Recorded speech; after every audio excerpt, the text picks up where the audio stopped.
Hey, welcome back to the channel. Remember this old girl? Yep, no fairing means no wind protection, means it gets awfully chilly awfully quick. And with temperatures expected to dip quite a bit in the next few days, I thought now's a good time to add the fuel stabilizer and park her. So let's go do that. All right, here we go.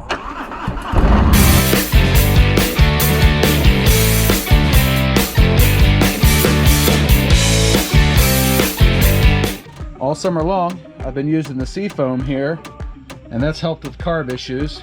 But we're going to use this Spectro ethanol fuel conditioner for winter storage. I've been using Spectro for close to 10 years now to winterize my bikes, short of pumping up the tires and either putting the battery tender on it or taking the battery out. That's about all I do, and that gets the job done. So my bikes haven't had to go in for any carb issues, which is great. So let's go fill up, and then we'll be back to put in our fuel stabilizer. Well, that didn't take long. The bike wouldn't run off choke, so I had to flip the petcock to reserve. You can see from my odometer, I can tell we're getting pretty close to empty. So, reserve it is, and off to the gas station we go. I love how this bike sounds.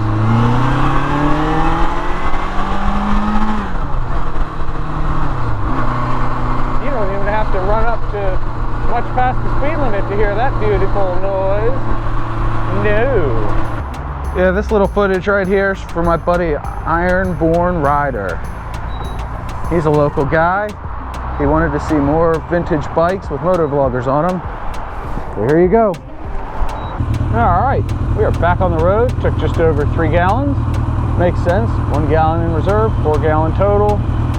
So yeah, she's topped off. Let's get home, put our fuel stabilizer in, and then I like to go for a 10 to 20 mile ride. I know it doesn't leave the tank quite full, but at the same time, it makes sure that the fuel stabilizer works into every nook and cranny in your carburetor. So if you have a fuel injected bike, probably not as big an issue other than like clogged injectors, but for carbureted bikes, don't forget to put your petcock back to on after you set it to reserve and fill it up. And this bike responds well to a fresh tank of fuel. It does not, however, like sitting at lights like this. Oh, it's getting toasty over here. Turn green, turn green. There we go. It's hotter out today than they said it would be.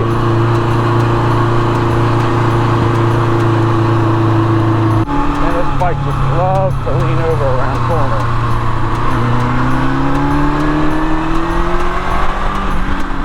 Got our fuel stabilizer, it's going in. What I like most about this is it's got little markings on the side.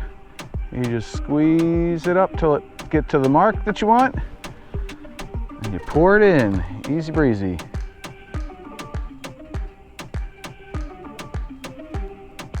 We'll do that 4 times because I have 4 gallons of fuel.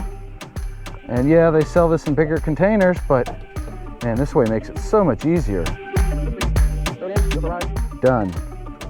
Voila. Alright, fuel stabilizer's mixed in. Been riding for a couple of miles. Like I said earlier, I do 10 to 20. I'll try to do about 20 this time. Just because this bike had some carb issues over the summer. I do not want to risk anything extra getting built up in there. It was kind of a pain in the butt to keep adding the fuel stabilizer every tank or every other tank, whatever I did. But anyway, we're riding around for a little bit. It is warm out. Oh, but next week it's supposed to be like 20 degrees colder, and I don't really want to ride this bike in that cold. Hopefully she doesn't start spitting fuel again on the ground like she was half the summer. Good thing I did not come back this way. Wow, that's all tore up. Whew. I do not like riding on that stuff. No, that scare-fired pavement is no fun. So while we're cruising around, let's talk KZ. This bike right here, the 79. Like I said before, it's similar to the one my dad had when I was a kid. And I bought it 3.5 years ago. When I first got it, it needed fork seals and fork springs and a few other things. But it ran okay for a couple of months, and then it started spitting fuel on the ground. And it was literally filling the crankcase with gasoline. The petcock had perished. They don't make replacements. The rebuild kit fits this petcock, except this isn't the petcock it fits. Kawasaki made not one, but two identical looking petcocks in the 70s. And while they look identical from the outside, the internals are different. So the rebuild kit only works on one of them.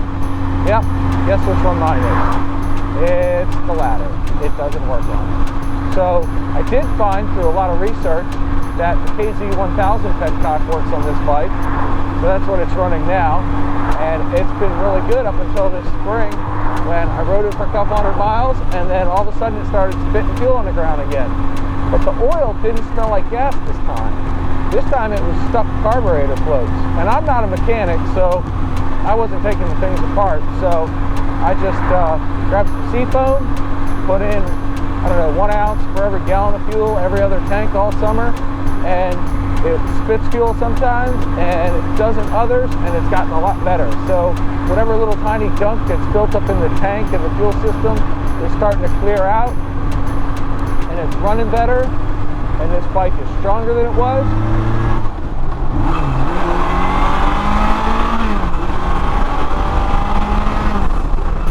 It feels good. Gonna need new tires next year, I think.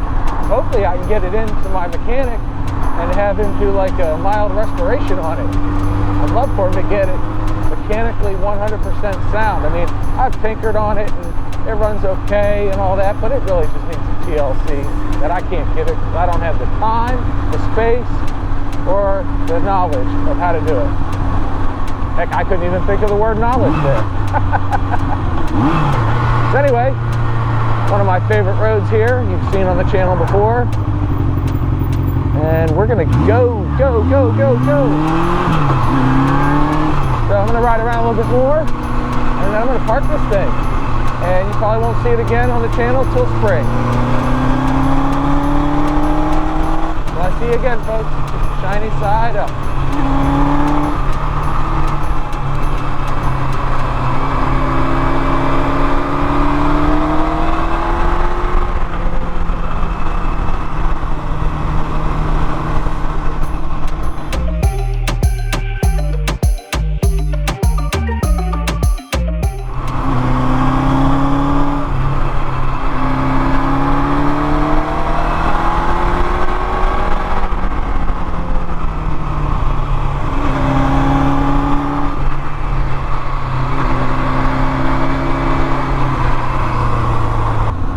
Hey, that was so much fun. Let's do it again.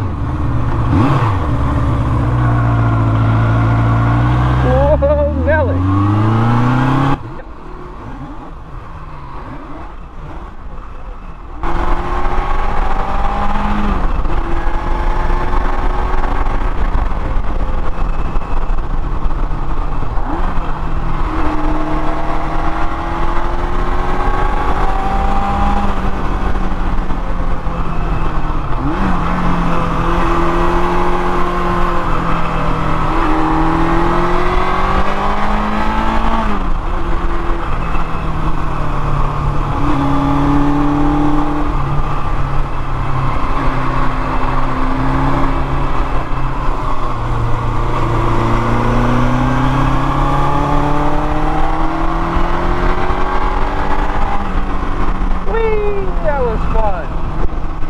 Take it easy, folks. Keep the shiny side up.